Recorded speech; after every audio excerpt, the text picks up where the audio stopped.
Good morning mga ka-Jorlin Vlogs. Ngayon magluluto tayo ng mangkon chicken. Ito nakahiwa na ako ng mga ingredient. Ipapakita ko lang sa inyo.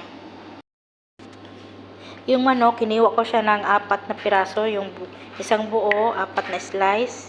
Tinanggalan ko yung balat na yung masibo-sibo na balat. Tapos nakahiwa na ako ng kamatis, sibuyas, bell pepper, at saka chili, spicy chili. Tapos andito lahat ng mga powder, saka spicy, paprika, lahat nandito na. Na-prepare ko na. Yan ang ilalagay ko lahat dito sa chicken. Ngayon, timplahan na natin itong chicken. Ito asin.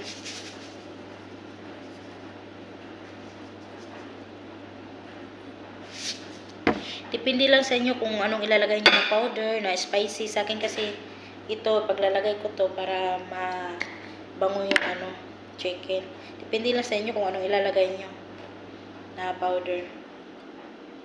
Ito, black pepper powder. Paprika.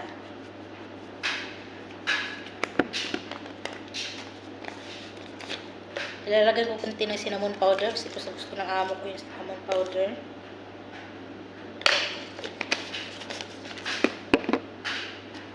Cumin powder.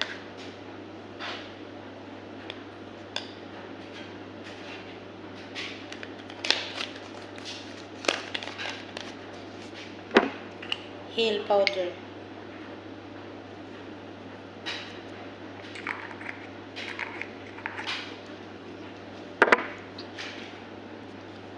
Coriander powder. Ayan siya, coriander.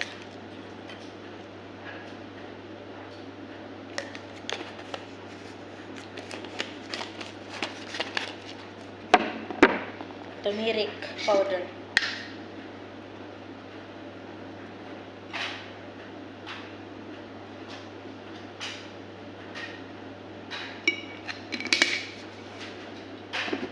Tsaka olive oil.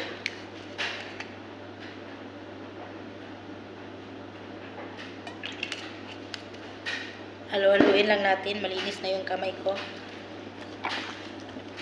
Halo-haluin lang natin siya.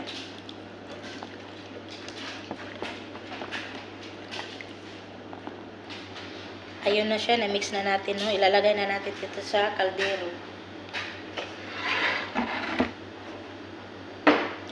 Ito muna una natin ilagay. Itong nahiwa natin na mga sangkap.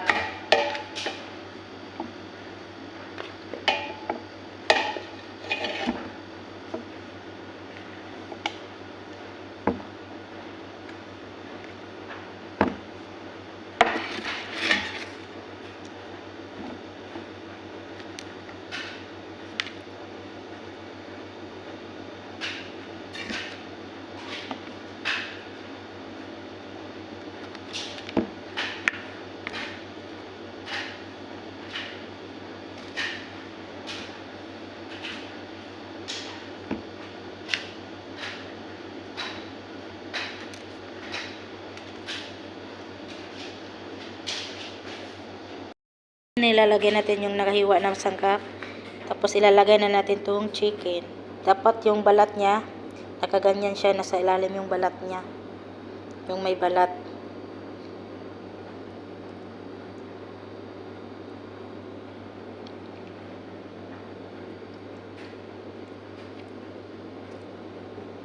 Yung ganyan lang siya. Tapos idadagdag natin tong natirang mga sangkap.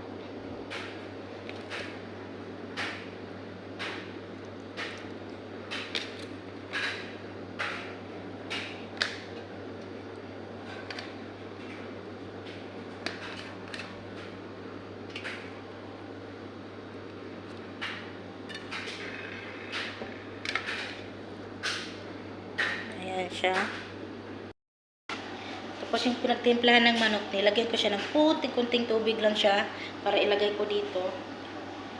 Para maluto talaga yung manok, hindi masunog yung mga sangkap natin.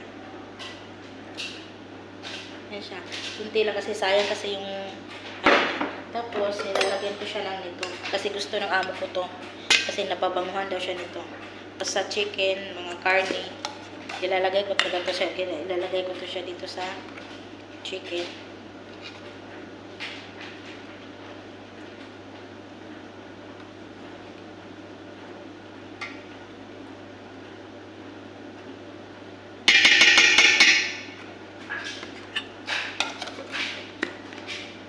Ghee butter to, ghee na butter.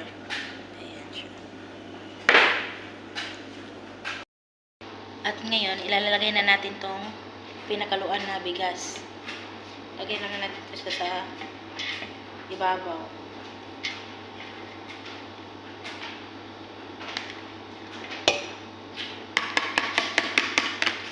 Half cook lang tong bigas, ha.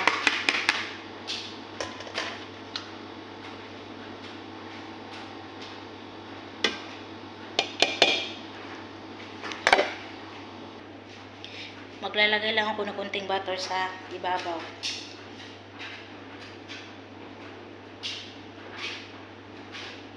Para mabango siya.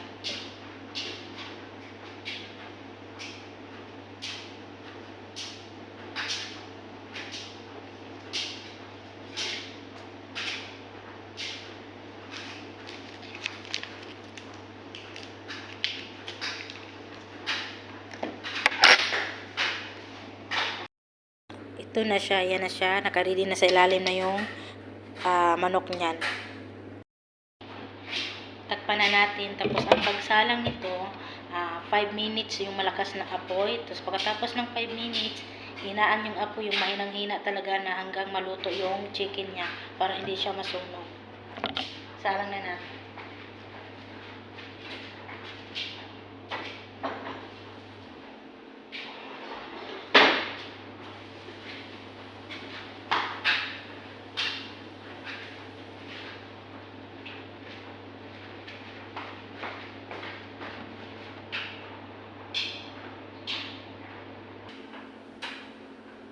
Ganyan lang ka lakas yung apoy niya, 5 minutes, tapos saka siya hinaan.